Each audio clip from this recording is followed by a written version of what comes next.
And I looked at him and I had a bad day. I said, sir, you ate your granddaughter. These kosher meals should not affect you at all.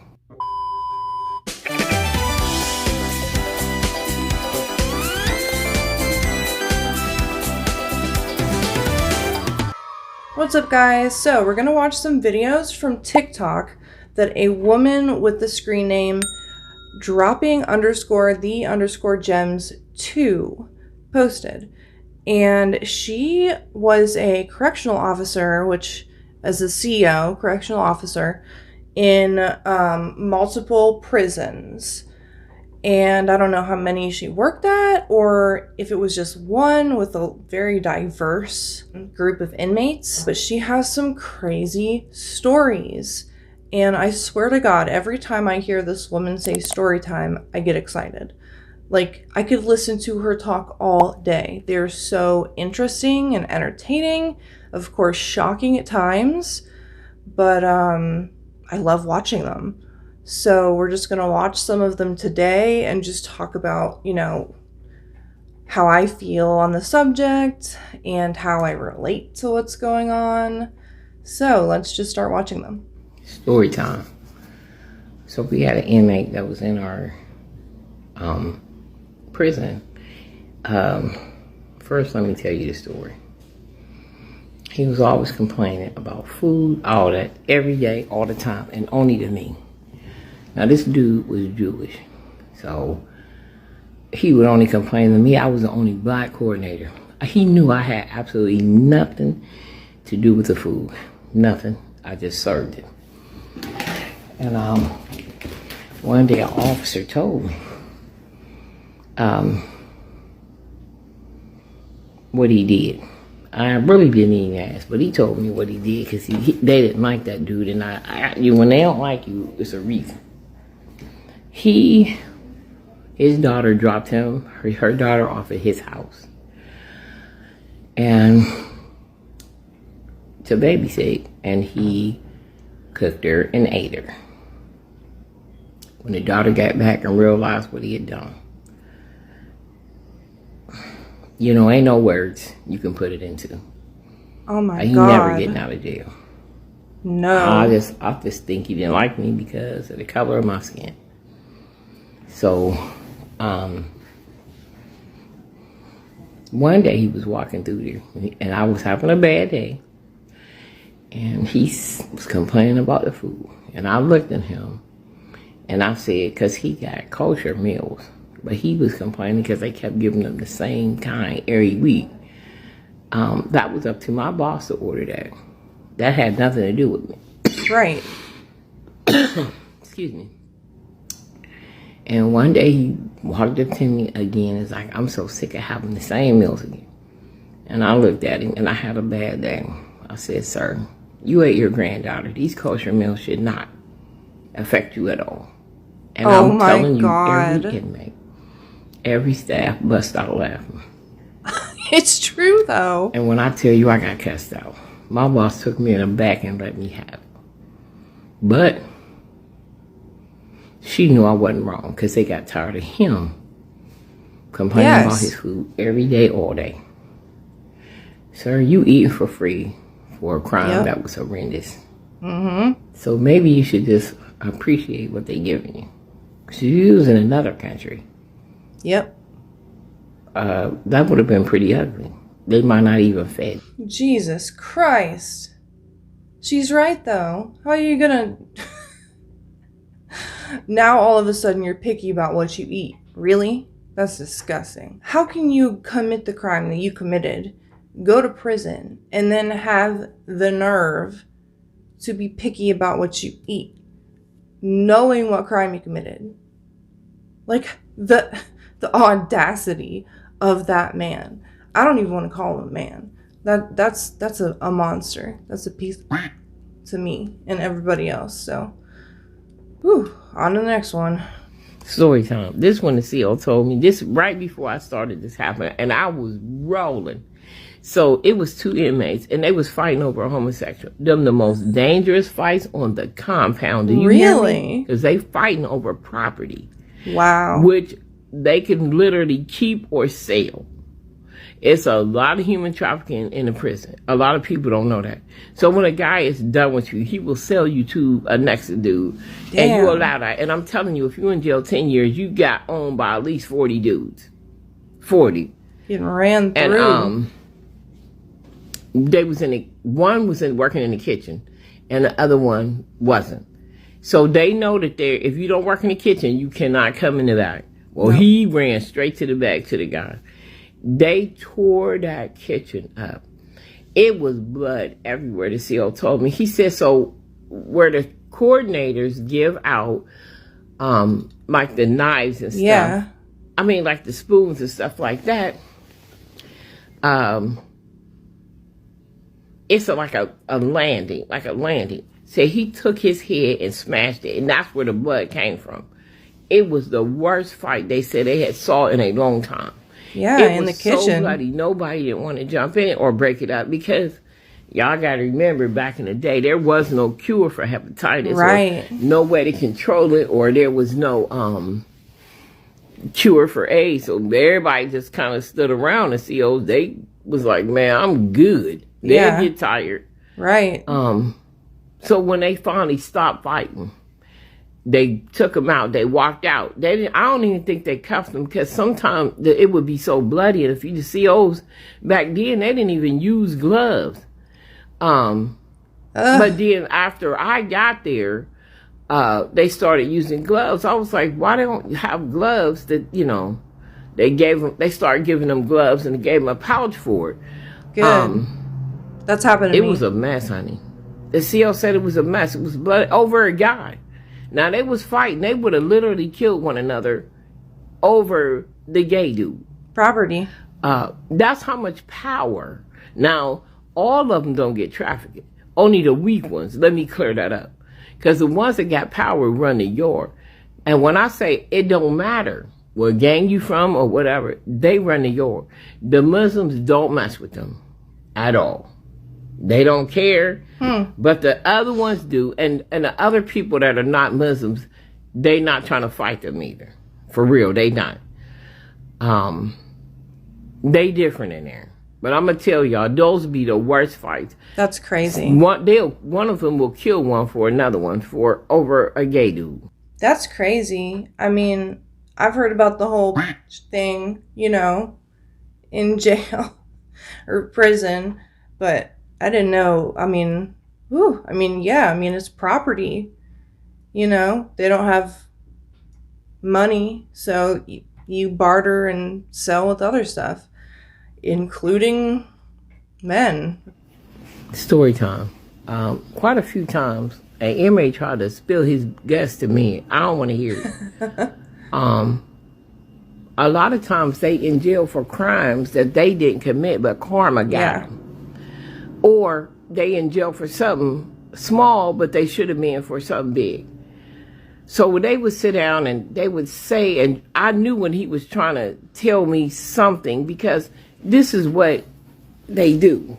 They try to, when they think they in a safe place with a correction officer, excuse me, they will say stuff to get your attention for you to understand, look, I'm trying to tell you guilty. Something. And they would literally drop hints to names of people I didn't know or stuff. Because I remember one time, it's a little girl missing. And he said, we were talking about it, me and the other inmates, and that inmate said, she dead. Everybody looked at him. How do you know that, sir? I opened my mouth. Because I did not want to get in the middle of that.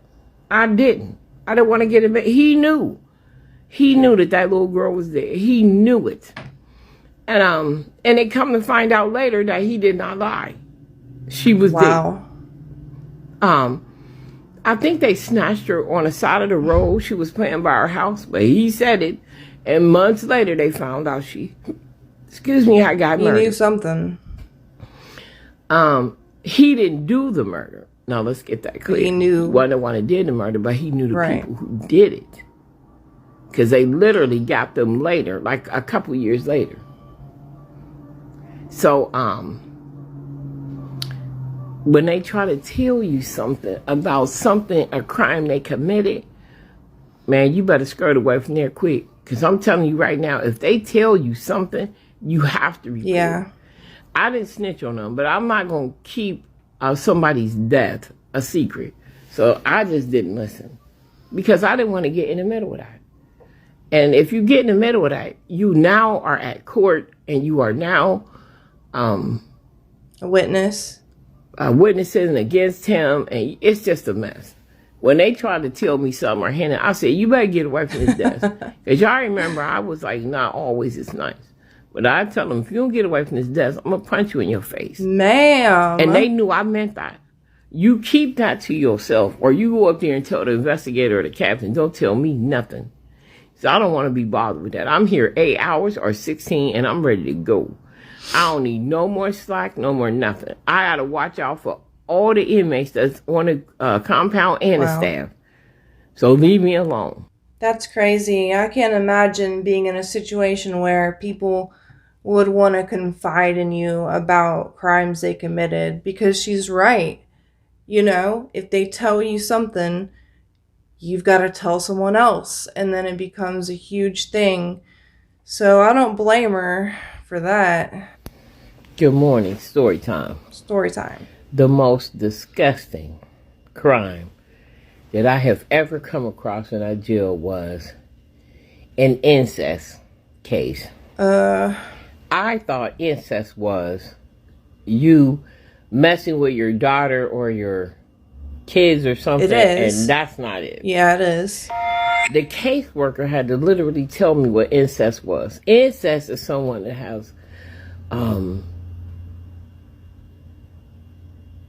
relations with their aunt or their mother. Yep, that's it too. It's not a kid thing or they do something to their cousin. I mean, it we can had an be. inmate Yeah. that came in, and he was literally R-ing his mother, R-ing his aunt. I guess he was a bully in in their family. But, yes, he came in for that. He was literally, I can't even put that into perspective because I don't understand that. And who would do that? Please tell me who would do that, because I'm going to wait. Some people. That man never was getting out of jail. Good. His mother and aunt were old, and he was doing that like often and when he wanted to. Disgusting. I don't understand some people train of thought. And it was his mother, aunt, and I think he did something 1 or 2 times to his cousin. I got so sick when they was explaining it to me because when they said it, I said, "Wait, what do you mean he was messing with his kids?" They was like, "No, he was messing around with his mom, his aunt, and I think one of his cousins." Jesus. So that is considered incest. It's not children or because they're small or whatever. That's called like battery and stuff like that. But I can't believe it. They gave him so much time. Good. And he was he looked at horrible. And I bet. I just didn't know. Nobody talked to him. Nobody.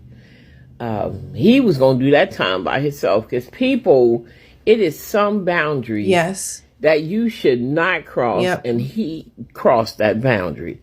And I'm telling you, that was when I kind of first became a CO because I know he still ain't out. Good. He did his mom and aunt horribly. But you know what? I'll see y'all next video. That is despicable. That's just, oh man, it's unbelievable, but it happens. And I mean, I get how she was confused about what incest is, but it is it doesn't matter the age. It's any relative. That's what it is. But yeah, I think she thought it was like only children, but it can be anybody. They just have to be related to you. That is a special kind of an inmate that I had met at the female prison, and I told this story before, so I'm gonna tell it. It's nice. They said it was too much TikTok, and it probably was the way I explained it.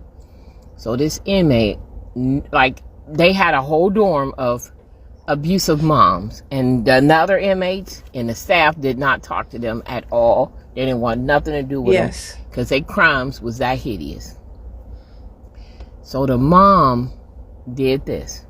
The only time the children could eat is when she put the food in places that she shouldn't put them in.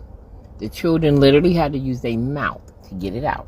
All right, I'm gonna say it that way. What is the place? When I heard that, and I'm not joking, when I heard that, I wanted to pass out. Ma'am, what was you thinking about? What place? Fellas, I need to know the place. This really go out to you. Watch who you have your children Yes. by. Everybody is not mentally stable. You cannot just go out and drop kids off and just leave and think your kids are being taken care of, because they not. And I'm going to tell you, it made me so ill when the CO told me what they had done. And then, I ain't going to lie, them snitching inmates came right behind them and said the same thing. So they don't talk to them. That one unit, and it was like a unit, like a super max unit, they did not talk to the inmates. They didn't want to be their friend. They didn't want nothing. Good. Because all the people that was out on the yard that was females, probably 97% of them had children. And they didn't want none of that to happen to their kids. I wouldn't either. This is why. I mean, I really can't even say a lot, because it made me so sick, because I couldn't think of a second where I could think of somebody to do something like that to a child. The kids almost starved to death, and they was underweight, mentally messed up because they had to do that. Yes. And I just didn't understand why, or what possessed her to think that that was even okay. You know, and sick person. When the police found out, I'm gonna tell y'all something. A lot of folks, I don't really kick with the police either. And I ain't gonna lie, but when they find out you did something that horrible to a child, they let you have it. And 99% of the time, you need that coming. If you don't understand how badly you messed up a child's mind, you need that. You got that coming. You got that coming. You know, I'm going to just say this before I go. Please watch your children. And I keep telling y'all that. That is disgusting. I hate to say it, but I think the place she means is a place on your body. Tell y'all to please watch y'all children. Please watch them. It's the worst kidnapping story I ever heard in my life. Oh, God. So, it was a guy at our jail. And I don't know where he got the girl from. I know he kidnapped her. I don't know if he was a neighbor, he lived in a neighborhood or whatever. But I'm going to tell you this. That man took that little girl to his house. When I say he did everything to her, no, y'all don't understand. He did everything. He laid the girl flat on her stomach, and he nailed her feet and hands to the ground. So she died about a day later. But it ain't stopped him from doing what he did. You know what I mean.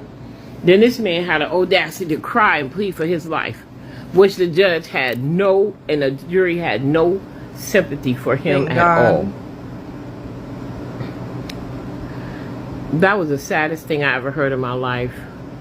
So this is why sometimes I don't like to tell these kind of stories, because it messed with my spirit. You know why? Because that was just a child. It's a baby. Yes. So if you can find yourself to do something like that to a baby, you know, what kind of society are we living in now? Right. That it's okay, or somebody will find mercy on him for doing it. You know, the Bible tell you eye for an eye. And he had the audacity to cry and ask for leniency. Wow, that was definitely the worst story I have heard her tell on this account. Watch your kids, people. Watch your family. You know, understand and accept that there are people like this out in the world, all over the globe. Not just in the bad parts. So yeah, just be careful, people. I want to put out there that Dropping the Gems2 said that YouTube will not let her monetize her channel, even though she has enough viewers and followers. So she said she will be moving to her account on YouTube and other social media platforms. I don't know why they won't accept her, because she's definitely deserving of it. So go follow her there. I will try to put her link right here. And that's it for this video. Be careful, people. Just watch who you associate with. Watch who you have kids with. Watch who you let your kids be around. And that's it on this episode. I will see you on the next one. Have a great day.